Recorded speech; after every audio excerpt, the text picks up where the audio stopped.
మీ partner Janasena చెప్పాడో మరి నోట్ల కుంభకోణం, నోట్ల మార్పిడి కుంభకోణంలో మరి చెన్నైకి చెందిన శేఖర్ రెడ్డితో లోకేష్ జతగలిచాడు కాబట్టి ఇంతవరకు ప్రత్యేక హోదా గురించి మాట్లాడలేకపోయాడని. అది నిజం కాదు అనుకుంటే నీకు ధైర్యం ఉంటే సిబిఐ ఎంక్వైరీ వేయించుకోవాలి నీ కొడుకు మీద అని కూడా ఈ సందర్భంగా చంద్రబాబు నాయుడుకి తెలియజేస్తూ ఇప్పటికైనా ఒక అసమర్థపు ముఖ్యమంత్రిగా, ఒక చేతగాని ముఖ్యమంత్రిగా చరిత్రలో నిలిచిపోవడం కాకుండా జగన్మోహన్ రెడ్డి గారికి మద్దతు ఇచ్చి మరి అన్ని పార్టీల మద్దతు కూడగట్టుకున్న మా ఎంపీలతో ముందుకు నడిచి ప్రత్యేక హోదా సాధన కోసం ప్రయత్నం చేయాలి కానీ రాజకీయ లబ్ధి కోసం ముందు రోజు అసెంబ్లీలో ఒప్పుకొని మరుసటి రోజు జగన్ గారు ఆర్థిక నేరస్తుడని బురద జల్లుతున్నావే. ఈ రాష్ట్రంలో ఆర్థిక నేరస్తులు ఎవరైనా ఉన్నారంటే చంద్రబాబు నాయుడు, లోకేష్. ఈరోజు వారి యొక్క అవినీతికి, అరాచకాలకి బీజేపీ జనసేననే భయపడి పారిపోయింది. ప్రజలు కూడా బుద్ధి చెప్పే సమయం కోసం ఎదురు చూస్తున్నారు. కాబట్టి తెలుగుదేశం పార్టీ ఇంకా ఎన్ని జిమ్మిక్కులు చేసినా, ఎన్ని మీడియాలో వాళ్ళకు అనుకూలంగా ప్రచారాలు చేసుకున్నా ఈ 5 ఏళ్ల కాలంలో ప్రజల హక్కుల కోసం పోరాడిన, ప్రజా కోసం ప్రత్యేక హోదా కోసం పోరాడిన జగన్మోహన్ రెడ్డి గారికి అండగా ఉంటారు. అండ్ ఈరోజు మనం ప్రత్యేక హోదా సాధించుకోవాలి అంటే వైఎస్ఆర్ కాంగ్రెస్ పార్టీకి, మా ఎంపీలకి 5 కోట్ల ప్రజలు అండగా ఉండి వారి పోరాటం ఉధృతం చేసి మరి మనకు ప్రత్యేక హోదా వచ్చేంత వరకు ఆశీర్వదించమని కోరుకుంటూ మరి ఈరోజు మార్చి 21వ తేదీ యాక్చువల్గా పెట్టాల్సింది అవిశ్వాస తీర్మానం. కానీ పార్లమెంట్లో జరుగుతున్న సమీకరణల దృష్ట్యా మరి కొంచెం ముందుగా పెట్టాల్సి వచ్చింది. అయినా కూడా ఈరోజు అన్ని పార్టీలు కూడా మనకు మద్దతు ఇస్తున్నాయి. మరి ఈరోజు కూడా రాష్ట్ర వ్యాప్తంగా ప్రతి నియోజకవర్గంలో కూడా మరి పార్లమెంట్లో పోరాడుతున్న ఎంపీలకి సంఘీభావం తెలియజేస్తూ ఈ రాష్ట్రానికి ప్రత్యేక హోదా ఎంత ముఖ్యమో తెలియజేసే విధంగా మానవ హారాలతో మేమందరం కూడా అన్ని పార్టీలను కలుపుకొని ముందుకు వెళ్తున్నాం.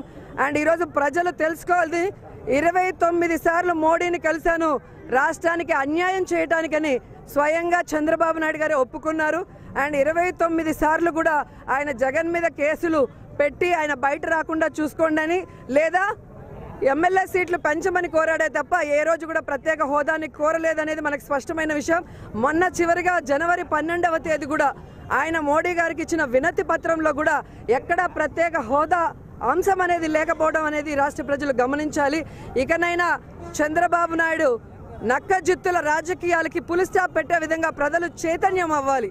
ఎందుకంటే ఈరోజు చంద్రబాబు నాయుడు తానిచ్చిన హామీలను నెరవేర్చలేదు, తాను కేంద్రం నుంచి తీసుకురావాల్సిన హక్కుల్ని కూడా సాధించలేని ఒక అసమర్థపు ముఖ్యమంత్రి.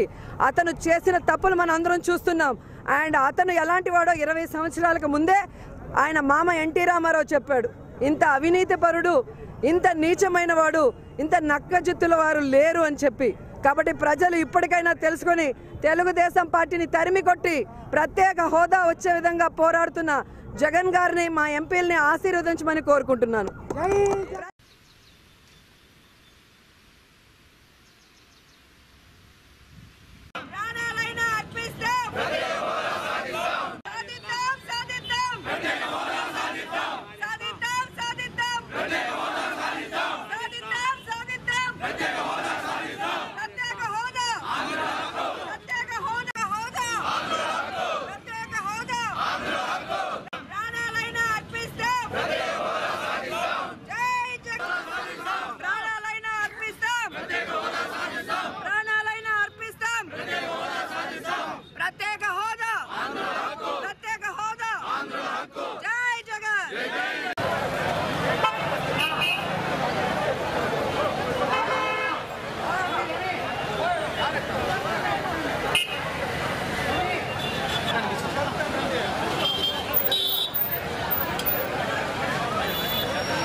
ఈ వీడియోపై మీ విలువైన కామెంట్స్ ని మాతో షేర్ చేసుకోండి.